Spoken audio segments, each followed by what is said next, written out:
ಓಂ ನಮೋ ವಾಲ್ಮೀಕಿಯೇ. ನಮಸ್ಕಾರ ಬಂಧುಗಳೇ. ನಾನು ನಿವೃತ್ತ ಪ್ರಾಧ್ಯಾಪಕ ಡಾಕ್ಟರ್ ಅರ್ಜುನ್ ಪಂಗಣ್ಣವರ್.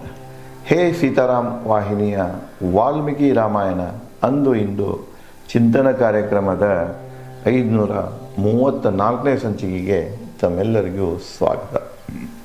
ಹಿಂದಿನ ಸಂಚಿಕೆಯಲ್ಲಿ ನಾನು ತಮಗೆ ಹನುಮಾನನು ನೋಡದೇ ಇದ್ದಂತಹ ಒಂದು ವನ ಅವನಿಗೆ ಕಣ್ಣಿಗೆ ಬಿದ್ದಾಗ ಎಲ್ಲ ಕಡೆಯೂ ಸೀತೆಯನ್ನು ಹುಡುಕಿರ್ತಾನೆ. ಸೀತೆ ಸುಳು ಸಿಕ್ಕಿರೋದಿಲ್ಲ, ನಿರಾಶೆ ಆಗಿರ್ತಾನೆ. ಹುಡುಕದೇ ಇದ್ದಂಥ ಸ್ಥಳ ಅಂದರೆ ಆ ಒಂದು ಎದುರಿಗೆ ಕಂಡಂಥ ವನ ನೋಡ್ತಾನೆ. ಆಯಿತು, ಅಲ್ಲೇ ನೋಡಿ ಪ್ರಯತ್ನ ಮಾಡೋಣ ಅಂಥೇಳಿ ವನಕ್ಕೆ ಜಿಗಿದು ಬಂದಾಗ ಅಲ್ಲಿ ಕವಿ ಆ ವನದ ವರ್ಣನೆಯನ್ನು ಮಾಡ್ತಾನೆ. ಅದು ಚೈತ್ರ ಮಾಸ ಇರ್ತದೆ. ಚೈತ್ರ ಮಾಸದಾಗ ಗಿಡಗಳ ಹೂ ಬಿಡ್ತಿರ್ತಾವ, ಚಿಗುರ್ತಿರ್ತಾವ, ಕೆಲವೊಂದು ಫಲ ಧರಿಸ್ತಿರ್ತಾವ. ಅವುಗಳಿಗಾಗಿ ಹಕ್ಕಿಗಳು, ಪ್ರಾಣಿಗಳು ಕೂಡಿರ್ತಾವೆ. ಅದೇ ಒಂದು ದೃಶ್ಯವನ್ನು ಅಲ್ಲಿ ವಾಲ್ಮೀಕಿಯವರು ಹನುಮಾನನ ಅನುಭವದ ಮೂಲಕ ವರ್ಣನೆಯನ್ನು ನೀಡ್ತಾ ಬಂದರೆ ಅದನ್ನೇ ಮುಂದುವರಿಸಿ, ಪುಷ್ಪಮಯಗಿರಿ ಅಶೋಕವನ ಮಧ್ಯೆ ವಾಯುಪುತ್ರ ಹನುಮನು ಮಿಂಚಿದ ಪರ್ವತದಂತೆ. ಆ ವನ ಹುಡ್ಕೊಂಡು ಬಂದಿರ್ತಾನ. ಆ ವನ ಯಾವುದಿತ್ತಪ್ಪ ಅಂದ್ರೆ ಅದಕ್ಕೆ ಅಶೋಕವನ ಅಂತ ಅಶೋಕವನ. ಅಲ್ಲೇ ಎಲ್ಲ ಹೋದಪ್ಪ ಮನುಷ್ಯ ಅಂದ್ರೆ ತಂದು ಎಲ್ಲ ದುಃಖವನ್ನು ಮರೆತು ಬಿಡ್ತಾನೆ. ಯಾವುದೇ ಪ್ರಕಾರದ ದುಃಖ ಅಲ್ಲಿ ಆ ವ್ಯಕ್ತಿಗೆ ಸುಳಿಯೋದಿಲ್ಲ. ಯಾರು ಅಲ್ಲಿ ಹೋಗ್ತಾರ, ಪ್ರಾಣಿ ಪಕ್ಷಿ ಎಲ್ಲ ಒಳಗೊಂಡು ಅಲ್ಲಿ ಬಹಳ ಆನಂದದಿಂದ ನಲಿತಾರ. ಅದಕ್ಕೆ ಆ ವನಕ್ಕೆ ಏನು ಹೆಸರು ಇಟ್ಟಿರ್ತಾರಲ್ಲ, ಅಶೋಕವನ. ಇಲ್ಲಿ ಅಶೋಕವನ ಲಂಕಾದಲ್ಲಿನೂ ಇದೆ. ಅದೇ ನಿಮಗೆ ಉತ್ತರಾಖಂಡದಲ್ಲಿ ರಾಮನ ಪಟ್ಟಾಭಿಷೇಕ ಆದ ನಂತರ ಅಲ್ಲೇನಿರ್ತಾರಲ್ಲ ಅವರು ಅಯೋಧ್ಯದಲ್ಲಿ ಸರಾಯು ನದಿ ದಂಡೆಯ ಮೇಲೂ ಒಂದು ಅಶೋಕವನ ಇರುತ್ತದೆ. ಅಂದರೆ ಈ ಲಕ್ಷಣಗಳನ್ನು ಹೊಂದಿದಂಥ, ಆನಂದ ನೀಡುವಂತಹ, ದುಃಖವನ್ನು ಮರೆಸುವಂತಹ ಇಲ್ಲಿ ಹೂದೋಟಗಳಿರ್ತಾವ, ತೋಪುಗಳಿರ್ತಾವೆ, ವನಗಳಿರ್ತಾವ, ಅವಕ್ಕೆ ಅವರು ಅಶೋಕವನ ಅಂತ ಕರೀತಾರೆ. ಅದಕ್ಕೆ ಇಲ್ಲೇ ಹನುಮ ಪ್ರವೇಶ ಆದದ್ದು ಅಶೋಕವನ. ಆ ಅಶೋಕವನದಲ್ಲಿ ಹನುಮ ಹೇಗೆ ಕಂಡಪ್ಪ ಅಂದ್ರೆ ಪರ್ವತದಂತೆ ಮಿಂಚ್ತಾ ಇದ್ದ ಹನುಮ. ಗಿಡದಿಂದ ಗಿಡಕ್ಕೆ, ಗಿಡಗಳ ಮಧ್ಯೆ ಹಾರುವ ಹನುಮ ಕಂಡನು ಸರ್ವ ಜೀವಿಗಳಿಗೆ ವಸಂತ ದೇವನಂತೆ. ನೋಡಿ, ಕವಿ ಅಲಂಕಾರ ಉಪಮಾ ಹನುಮಾನನನ್ನು ಯಾರಿಗೆ ಹೋಲಿಸ್ತಾರೆ ಅಂದರೆ ವಸಂತ ದೇವನಿಗೆ. ವಸಂತ ದೇವಂದ ಯಾರು? ಮನ್ಮಥನಿಗೆ ಹೋಲಿಸ್ತಾರೆ. ಗಿಡದಿಂದ ಗಿಡಕ್ಕೆ ಜಿಗಿತಿರ್ತಾನೆ, ಹುಡುಕ್ತಿರ್ತಾನೆ ಸೀತೆಯನ್ನು. ಗಿಡದ ನಡುವನ್ನು ಟೊಂಗಿಯಿಂದ ಟೊಂಗಿಗೆ, ಗಿಡದಿಂದ ಗಿಡಕ್ಕೆ, ಗಿಡದ ಟೊಂಗಿಯಿಂದ ಟೊಂಗಿಗೆ ಜಿಗಿದು ಸೀತೆಯನ್ನು ಹುಡುಕ್ತಾ ಇದ್ದ ಹನುಮ. ಆ ಹುಡುಕುವಂಥ ಹನುಮ ಹೇಗೆ ಕಾಣದಪ್ಪ ಅಂದ್ರೆ ಸರ್ವ ಜೀವಿಗಳಿಗೆ, ಅದು ಪ್ರಾಣಿ, ಪಕ್ಷಿ, ರಾಕ್ಷಸ, ಮಾನವ ಯಾರೇ ಆಗಲಿ, ಜೀವ ಜಂತುಗಳಾಗಲಿ ಎಲ್ಲಕ್ಕೂ ಹನುಮ ಹೆಂಗೆ ಕಾಣಿಸ್ತಿದ್ದಪ್ಪ ಅಂದ್ರೆ ವಸಂತ ದೇವನಂತೆ. ಈ ವನದಲ್ಲಿ ಮನ್ಮಥನ ಆಗಮನದಿಂದ, ವಸಂತನ ಆಗಮನದಿಂದಾಗಿ ಏನಾಗ್ತಾ ಇದೆ, ಎಲ್ಲ ಚಿಗುರ್ತಾ ಇವೆ. ಆಗ ಹನುಮ ವಸಂತನಂತೆ ಈ ಒಂದು ವನವನ್ನು ಪ್ರವೇಶ ಮಾಡಿರುವುದರಿಂದ ಇಲ್ಲಿ ಎಲ್ಲ ಆನಂದ ಇಮ್ಮಡಿ ಆಗ್ತಾ ಇದೆ ಅನ್ನುವಂಥ ಕವಿಯ ಭಾವನೆ ಇದೆ. ಗಿಡಮರಗಳಿಂದ ಭೂಮಿಗೆ ಬಿದ್ದ ವಿಭಿನ್ನ ಹೂಗಳು ಕಂಡವು ಶೃಂಗಾರದಿ ಸಜ್ಜಿತ ಚೆಲುವೆಯಂತೆ. ಗಾಳಿ ಬೀಸಿದಾಗಾಯಿತು, ಹಕ್ಕಿಗಳ ಹಾರುಮೊಂದಾಯಿತು, ಹನುಮಾನನ ಜಿಗತ್ತಕ್ಕಾಯಿತು. ಏನೋ ಹಲವಾರು ಕಾರಣಗಳಿಂದಾಗಿ ಗಿಡದಿಂದ ಉದುರಿ ಬಿದ್ದಂಥ ಪುಷ್ಪಗಳ ರಾಶಿ ಹೆಂಗೆ ಕಾಣಿಸ್ತಿತ್ತಪ್ಪ ಅಂದ್ರೆ ಸುಸಜ್ಜಿತ ಚೆಲುವೆಯಂತೆ. ಶೃಂಗಾರಗೊಂಡ ಇನ್ನು ಹೊಂಟಿರ್ತಾಳ ಚೆಲುವೆ, ಅಕಿಯಂಗ ಭೂಮಿ ಕಾಣಿಸ್ತಾ ಇತ್ತು. ಹನುಮ ಬಲದಿ ಅಲಗಾಡಿಸಿದ ಗಿಡ ಮರಗಳನ್ನು ಸುರಿದವು ಭೂಮಿಗೆ ಅದ್ಭುತ ಹೂಗಳು. ಅದೇ ಮಧ್ಯದಲ್ಲಿ ಅವನು ಆಗಾಗ ಏನು ಮಾಡ್ತಿದ್ದ ಅಂದರೆ ಗಿಡಗಳನ್ನು ಅಳಗಾಡಿಸ್ತಿದ್ದ. ಗಿಡ ಅಳಗಾಡಿಸಿದಾಗ ಏನಾಗ್ತಿದ್ದವು, ಹೂಗಳು ಭೂಮಿಗೆ ಬಿದ್ದು ಬಿಡ್ತಿದ್ದವು. ಹಣ್ಣು, ಹೂ, ಎಲೆ, ಕೊಂಬೆಗಳನ್ನು ಉದುರಿಸಿಕೊಂಡ ಗಿಡ ಮರ ಕಂಡವು ಒಡವೆ ಆಭರಣ ಸೋತ ಜೂಜುಗಾರನಂತೆ. ನೋಡ್ರಿ, ಮತ್ತೊಂದು ದೃಶ್ಯ. ಇದು ವಸಂತ ಋತುವಿನಲ್ಲೇ ಎಲ್ಲ ಕಡೆಗೆ ವಸಂತ ಋತುವಿಂದ ನಮಗೆ ಕಣ್ಣಿಗೆ ಹಬ್ಬ ನೀಡ್ತಾ ಇದ್ರು. ಅದರ ಮಧ್ಯದಲ್ಲಿ ಕೆಲವೊಂದು ಗಿಡಗಳು ಏನು ಮಾಡಿರ್ತಾವೆ ಅಂದರೆ ಯಾವ್ಯಾವುದೋ ಕಾರಣದಿಂದಾಗಿ ಎಲೆಗಳನ್ನು ಕಳ್ಕೊಂಡಿರ್ತಾವ, ಹೂಗಳನ್ನು ಕಳ್ಕೊಂಡಿರ್ತಾವ, ಹಣ್ಣುಗಳನ್ನು ಕಳ್ಕೊಂಡಿರ್ತಾವೆ. ಹೆಂಗೆ ಕಾಣಿಸ್ತಿದ್ವು ಅಂದ್ರೆ, ಈಗ ಜೂಜಾಟದಲ್ಲಿ ಜೂಜುಗಾರ ತನ್ನ ಎಲ್ಲ ಸೋತ್ಕೊಂಡು ಜೋಲು ಮುಖ ಹಾಕೊಂಡು ಕೂತಿರ್ತಾರಲ್ಲ, ಹಂಗೆ ಕಾಣಿಸ್ತಿರ್ತಾವ. ನೋಡಿ ಕವಿ ಇಲ್ಲೇ ನೋಡಿ ಅಲಂಕಾರ ಶಾಸ್ತ್ರ ಹೇಗಿದೆ, ಪ್ರೊಸಡಿ ಹೇಗಿದೆ ನೋಡಿ ವಾಲ್ಮೀಕಿಯವರು. ಇಲ್ಲೇ ನಾವು ಕವನಗಳನ್ನು ರಚಿಸುವ ಕಾಲಕ್ಕೆ ಬರೀ ಶಬ್ದಗಳನ್ನು ಬಳಸಬಾರ್ದು, ಶಬ್ದಗಳಲ್ಲಿ ಭಾವನೆಗಳನ್ನು ಹೊತ್ತು ತರುವಂಥ ಧ್ವನಿ ಇರಬೇಕು. ಆ ಧ್ವನಿಗೆ ತಕ್ಕಂತೆ ಇಲ್ಲಿ ಉಪಮಾ ಉಪಮೇಯಗಳ ಬಳಕೆಯಾಗಿರಬೇಕು.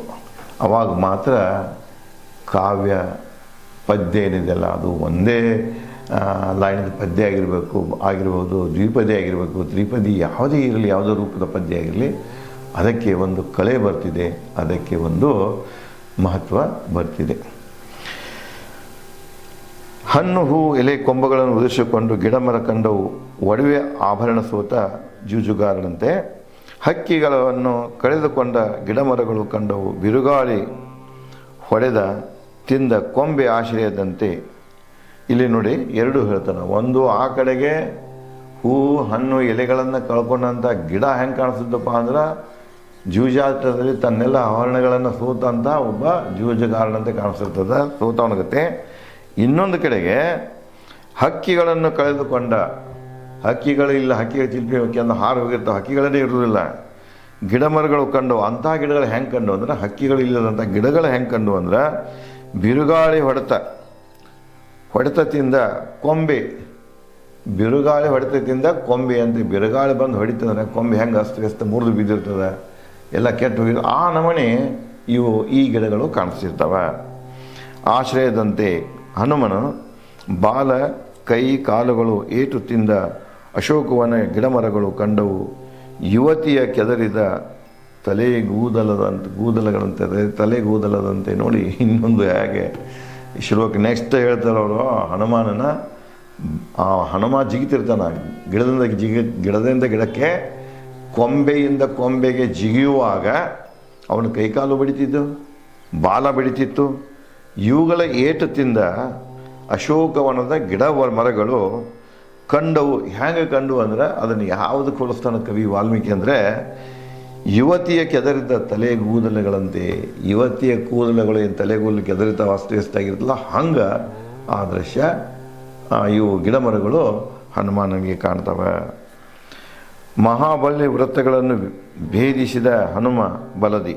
ಅಲ್ಲೆಲ್ಲೇ ದೊಡ್ಡ ದೊಡ್ಡ ಬಳ್ಳಿಗಳಿದ್ದು, ಜಿಡುಪಾಗಿ ಬೆಳೆದಂಥ ಬಳ್ಳಿಗಳಿದ್ದು, ಒಂದು ಸುಳಕ್ಕೆ ಸಾಧ್ಯ ಇಲ್ಲದಂಥ ಬಳ್ಳಿಗಳಿದ್ದು, ಅಂಥವನ್ನೆಲ್ಲ ಏನು ಮಾಡಿದ, ಸರಿಪಡಿಸಿದ.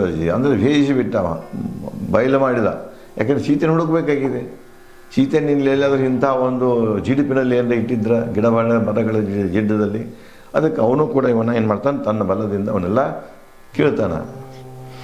ಮಳೆಗಾಲದ ಮೋಡಗಳನ್ನು ವಾಯು ಭೇದಿಸಿದಂತೆ ವಿಂಧ್ಯದಲ್ಲಿ. ನೋಡ್ರ ಆ ದೃಶ್ಯವನ್ನು, ಎಲ್ಲಿ ಜಿಡುಪದ ಬಳ್ಳಿ ಮತ್ತು ಗಿಡಗಳನ್ನು ಸುತ್ತಾವ, ಕಂಟಿಗಳನ್ನು ಸುತ್ತಕೊಂಡವ, ಹೋಗಲಾರ್ದಂಗೆ ಯಾರೋ ನುಸುಳಿ ಹೋಗದಂಥ ಗಿಡಗಂಟಿಗಳ ಜಿಡುಪು ಏನಿದೆ, ಬಳ್ಳಿಗಳ ಜಿಡುಪು ಏನಿದೆ, ಅವುಗಳನ್ನು ನಾವು ಹೆಂಗೆ ಬಿಡಿಸ್ತಾನಂದ್ರೆ, ಹೆಂಗೆ ಅದನ್ನು ನಾವೆಲ್ಲ ಸರಿಪಡಿಸ್ತಾರೆ ತೆಗಿತಾನಂದ್ರೆ, ವಿಂಧ್ಯ ಪರ್ವತದಲ್ಲಿ ಮಳೆಗಾಲದ ಮೋಡಗಳನ್ನು ವಾಯು ಭೇದಿಸಿದಂತೆ. ಮಳೆಗಾಲದ ಮೋಡಗಳನ್ನು ಏನು ಮಾಡ್ತಿದೆ, ವಾಯು ಪರ್ವತಗಳಲ್ಲಿ ಬೀಸಿ ಬರುವಂದ ಅವುಗಳನ್ನು ಭೇದಿಸಿಕೊಂಡ ಬರ್ತಿದೆ. ಅದನ್ನು ವಾಲ್ಮೀಕಿಯವರು ಇಲ್ಲಿ ಹನುಮಾನ ಏನೊಂದು ಗಿಡ ಬಳ್ಳಿಗಳ ಜಿಡುಪನ್ನು ಜಾರಿಸಿ ತೆಗೆದು ಭೇದಿಸಿ ನೋಡ್ತಿರ್ತಾನಲ್ಲ ಸೀತೆಯನ್ನು, ಅದನ್ನು ಇಲ್ಲಿ ಈ ವಾಯುವಿಗೆ ಹೋಲಿಸ್ತಾನೆ. ರಜತ ಚಿನ್ನ ವಜ್ರ ಲೇಪಿತ ನೆಲ ಹಾಸಿಗೆ ಕಂಡನು ಹನುಮ ಸುಂದರ ತಾಣ. ಅಲ್ಲೇ ಒಂದು ನೆಲ ಹಾಸಿಗೆ ಇದ್ದದ್ದು ಕಂಡ. ಏನಿತ್ತಪ್ಪ ಅಂದ್ರೆ, ಅಲ್ಲಿ ಬೆಳ್ಳಿ ಇತ್ತು, ಚಿನ್ನ ವಜ್ರ ಇತ್ತು, ಇವುಗಳಿಂದ ಲೇಪಿತ ನೆಲ ಹಾಸಿಗೆ ಇತ್ತು. ಕಂಡನು ಹನುಮ ಆ ಸುಂದರ ತಾಣದಲ್ಲಿ. ಅಲ್ಲಲ್ಲಿ ನಿರ್ಮಲ ಜಲ ತುಂಬಿದ ಹೊಂಡಗಳು. ಆ ಒಂದು ಹಾಸಿಗೆ, ನೆಲ ಹಾಸಿಗೆ ಸುತ್ತಮುತ್ತ ಜಲಹೊಂಡಗಳಿದ್ದು, ನೀರಿನ ಹೊಂಡಗಳಿದ್ದು, ನಿರ್ಮಲ ಜಲ, ಕುಲಿಸಿತ ಅಲ್ಲ, ಗದಿ ಶುದ್ಧ. ಆಕಾಶ ಎಲ್ಲ ಮುಂದೆ ನಿಂತು ವ್ಯಕ್ತಿ ಮೋತಿ ಕಾಣಿಸ್ತಿತ್ತು, ನೆಲ ಕಾಣಿಸ್ತಿತ್ತು, ಆದರೆ ಎಷ್ಟು ಕೆಳಗೆ ಇದೆ ಏನಿದೆ ಅನ್ನೋದು. ಅಂಥ ನಿರ್ಮಲ ಜನಗಳನ್ನು ತುಂಬಿದಂಥ ಹೊಂಡಗಳಿದ್ದು. ವಜ್ರ ಶೃಂಗಾರದ ಸೋಪಾನಗಳು, ಅಲ್ಲಿ ಕೆಲವೊಂದು ಮೆಟ್ಟಲುಗಳಿದ್ದು. ಆ ಮೆಟ್ಟಲುಗಳಿಗೆ ವಜ್ರದಿಂದ ಶೃಂಗಾರ ಮಾಡಲಾಗಿತ್ತು. ಅಮೂಲ್ಯ ರತ್ನ ಹರಳು ಮರಳು ಶೋಭಿತವಾಗಿತ್ತು. ಅಮೂಲ್ಯ ಸ್ಫಟಿಕ ತಳ. ಅವು ಏನಾಗಿತ್ತಪ್ಪ ಅಂದ್ರೆ ಅಲ್ಲೇ ಅಮೂಲ್ಯ ಯಾವುದು ಹರಳು ರತ್ನ ಮರಳು ಇವೆಲ್ಲ ಇದರಿಂದ ಶೃಂಗಾರ ಮಾಡುತ್ತಿತ್ತು. ಅಂದ್ರೆ ಅಲ್ಲೆಲ್ಲ ಅದರಿಂದ ಕಂಗೊಳಿಸ್ತಿತ್ತು ಸೌಂದರ್ಯ. ಅಮೂಲ್ಯ ಸ್ಫಟಿಕ ತಳ, ಅದರದ್ದು ನೆಲೆ ಏನಿತ್ತಲ್ಲ ಅದು ಕೂಡ ಅಗದಿ ಸ್ಫಟಿಕದಂಗೆ ಅಮೂಲ್ಯವಾಗಿ ಕಾಣಿಸ್ತಾ ಇತ್ತು. ಸ್ಫಟಿಕದಷ್ಟೇ ಕಾಣಿಸ್ತಿತ್ತು. ದಡದ ಹೊಂಬನ್ನ ವೃಕ್ಷಗಳು, ಆ ಹೊಂಡುಗಳ ತಳದಲ್ಲಿ ಇದು ಕಾಣಿತ್ತು ಸ್ಫಟಿಕ ಅಂತ ಎಲ್ಲ ಇವ. ಮುಂದೆ ಅದರದ ಸುತ್ತಮುತ್ತ ದಡದ ಹೊಂಬನ್ನ ವೃಕ್ಷಗಳು, ಅದು ಸುತ್ತಮುತ್ತ ಏನು ವೃಕ್ಷಗಳಿದ್ವಲ್ಲ ಆ ವೃಕ್ಷಗಳು ಹೊಂಬಣದಿದ್ದು. ಅರಳಿದ ಕಮಲಗಳ ಹಾಸಿಗೆ, ಅಲ್ಲಿ ಆ ಹೊಂಡುಗಳಲ್ಲಿ ಕಮಲ ಹೂಗಳು ಅರಳಿದ್ದು. ಅದು ಹೆಂಗೆ ಕಾಣಿಸ್ತಿತ್ತಪ್ಪ ಅಂದ್ರೆ ಕಮಲ ಹೂಗಳ ಹಾಸಿಗೆ ಅಂತ ಕಾಣಿಸ್ತಿತ್ತು. ಚಕ್ರವಾಕ ನೀರುಗೋಳಿ ಹಂಸ ಧ್ವನಿ ತುಂಬಿದ್ದವು.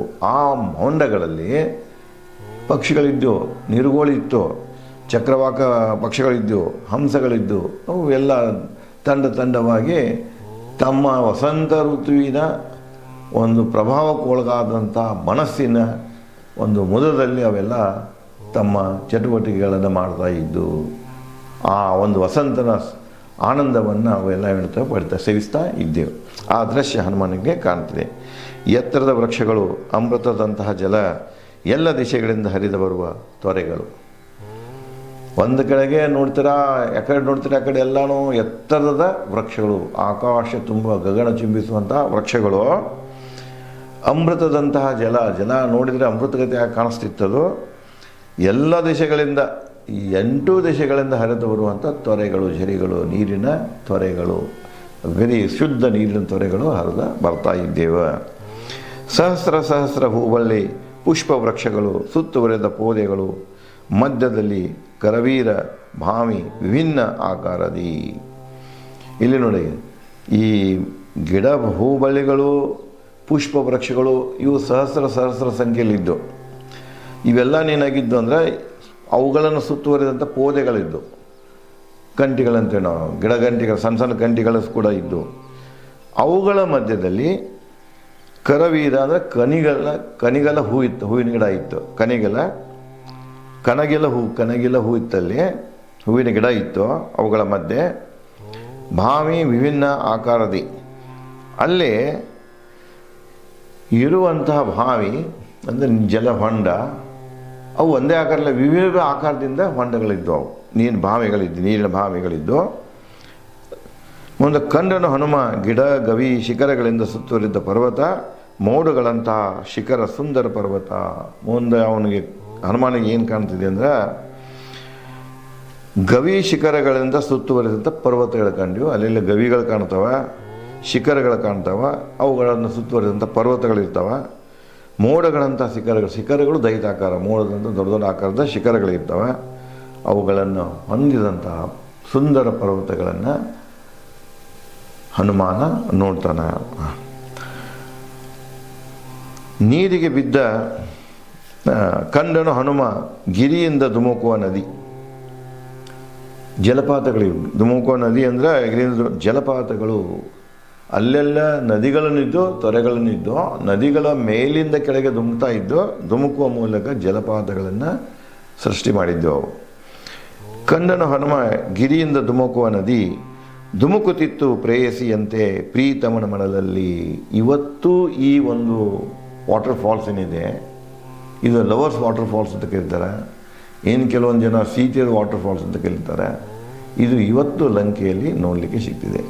ಅದು ಮ್ಯಾಗಿಂದ ಏನು ಜಲ ಬೀಳ್ತದಲ್ಲ, ಅದು ಒಂದು ಹೇಗಪ್ಪ ಅಂದ್ರೆ ಪ್ರೇಯಸಿ ಪ್ರೀತಮನ ಮಡಲಲ್ಲೇ ಬೀಳ್ತಾ ಇದ್ದಾಳ ಅನ್ನುವಂಥ ಒಂದು ದೃಶ್ಯವನ್ನು ಆ ಜಲಪಾತ ನಿರ್ಮಾಣ, ಅದು ಇವತ್ತೂ ಶ್ರೀಲಂಕಾದಲ್ಲಿ ಇದೆ.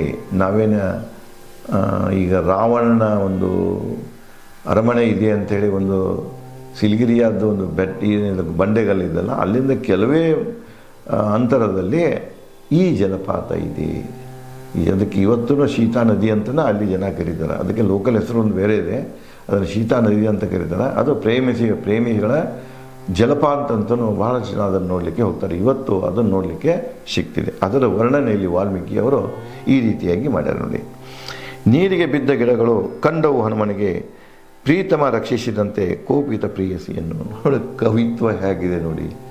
ಆ ಗಿಡ ಏನು ನದಿ ಮ್ಯಾಗಿಂದ ಕೆಳಗೆ ಬಿತ್ತು ಜಲಪಾತವನ್ನು ನಿರ್ಮಾಣ ಮಾಡಿತ್ತು, ಆ ಮ್ಯಾಗಿಂದ ಬೀಳುವಂಥ ನೀರು ಪ್ರೀತಮನ ಒಡಿಲಲ್ಲಿ ಪ್ರೇಯಸಿ ಬಂದು ಬೀಳ್ತಾ ಇದ್ದಂಗೆ ಅನಿಸೋದಲ್ಲದೆ, ಆ ಜಲದೊಂದಿಗೆ ಏನು ಗಿಡ ಬಳ್ಳಿಗಳು ಬಂದು ಬೀಳ್ತಾವಲ್ಲ ನೀರಿನಾಗ, ಆ ಬಳ್ಳಿಗಳನ್ನು ಪ್ರೀತಮ ರಕ್ಷಿಸಿದಂತೆ ಕೆಳಗೆ ಹಿಡಿತಿರ್ತಲ್ಲ ಒಡಲ ಬೀಳ್ತಿರ್ತಲ್ಲ ಅವುಗಳನ್ನು ರಕ್ಷಿಸಿದಂತೆ ಕವಿಗೆ ಭಾಸವಾಗ್ತಿದೆ. ಶೋಷಿತ ಕೋಪಿತ ಪ್ರೇಯಸಿಯನ್ನು ಏನೋ ಕೋಪಿತ ಪ್ರೇಯಸಿ ಮ್ಯಾಗಿಂದ ಓಡ್ತಿರ್ತಾಳ ಅಥವಾ ಬೇರೆ ಕಡೆ ಹೊಂಟಿರ್ತಾಕೆ ಸಮಾಧಾನ ಮಾಡೋಕ್ಕಲ್ಲಕ್ಕೆ ಹೆಂಗೆ ಈ ಪ್ರೀತಮ ಮಾಡ್ತಾರಲ್ಲ, ಅದಕ್ಕೆ ಇಲ್ಲೇ ಆ ವಾಟರ್ ಫಾಲ್ಸ್ದಲ್ಲಿ ಜಲಪಾತದಲ್ಲಿ ಈ ದೃಶ್ಯವನ್ನು ಈ ರೀತಿಯಾಗಿ ವಾಲ್ಮೀಕಿಯವರು ವರ್ಣನೆ ಮಾಡಿ ಇದೇ ರೀತಿಯಾಗಿ ಇನ್ನು ಮುಂದೆ ಯಾವ್ಯಾವ ದೃಶ್ಯಗಳನ್ನು ಕಾಣ್ತಾರೆ ಮತ್ತೇನು ಬೆಳವಣಿಗೆ ಆಗ್ತಿದೆ ಅನ್ನೋದನ್ನು ನಾನು ತಮಗೆ ಮುಂದಿನ ಸಂಚಿಕೆಯಲ್ಲಿ ಹಂಚಿಕೊಳ್ಳುತ್ತೇನೆ. ಧನ್ಯವಾದ.